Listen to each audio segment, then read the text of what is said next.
Gentleman from Massachusetts reserves. The gentlewoman from Minnesota is recognized.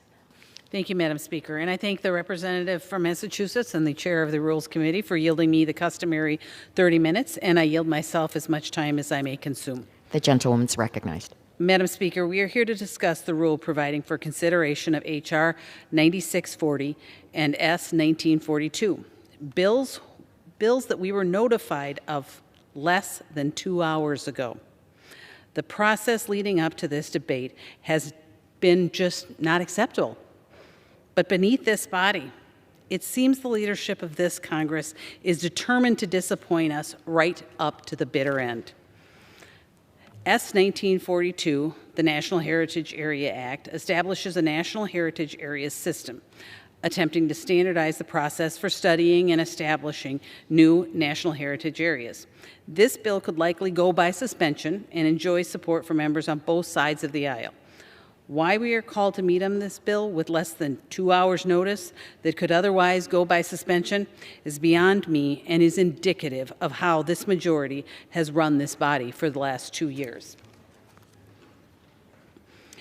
H.R. 9640 is a supposed discussion draft, or at least described as such by my colleagues in the majority. But it was introduced today, not last week, not a month ago, not even yesterday. It was introduced today. The bill supposedly justifies a legislative purpose required by the Democrats' year-long crusade to weaponize the IRS to punish a political opponent. It requires the release of presidential tax returns by the IRS and requires audits of returns submitted by such presidents. And that supposed discussion?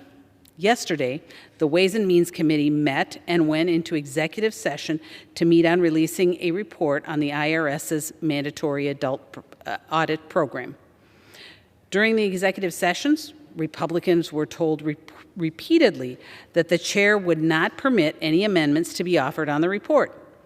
Even though the committee was in executive session for approximately 5 hours, the chair abruptly reversed course and told the members that amendments would be available about 10 minutes prior to the final vote on making these documents public.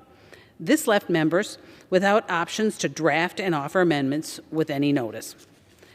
Democrats included multiple attachments to this report, one being a discussion draft of the bill we are considering today. Democrat staff told Republican committee staff that they had no exception on this legislation would be considered before the end of the year. And we learned this supposed discussion draft would be coming to the floor in a statement by Speaker Pelosi. And of course, as is this leadership's custom, this bill had no hearing and no markup.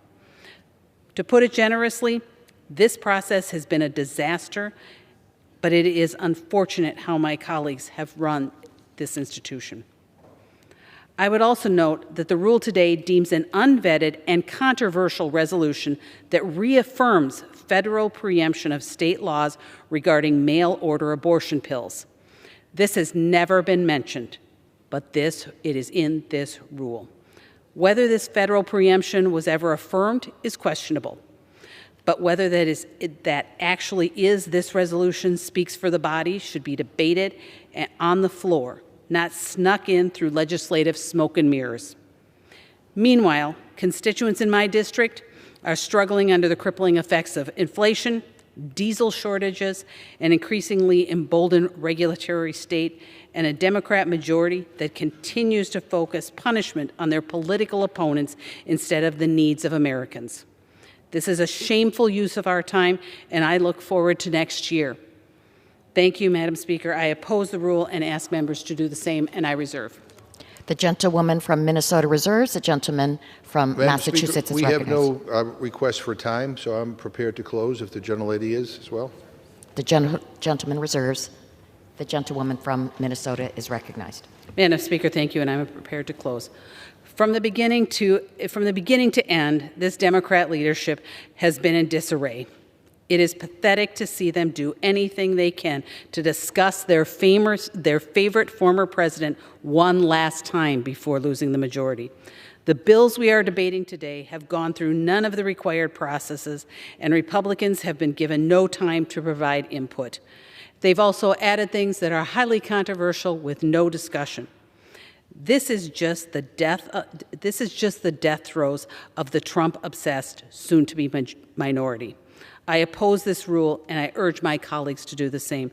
Thank you, Madam Speaker, and I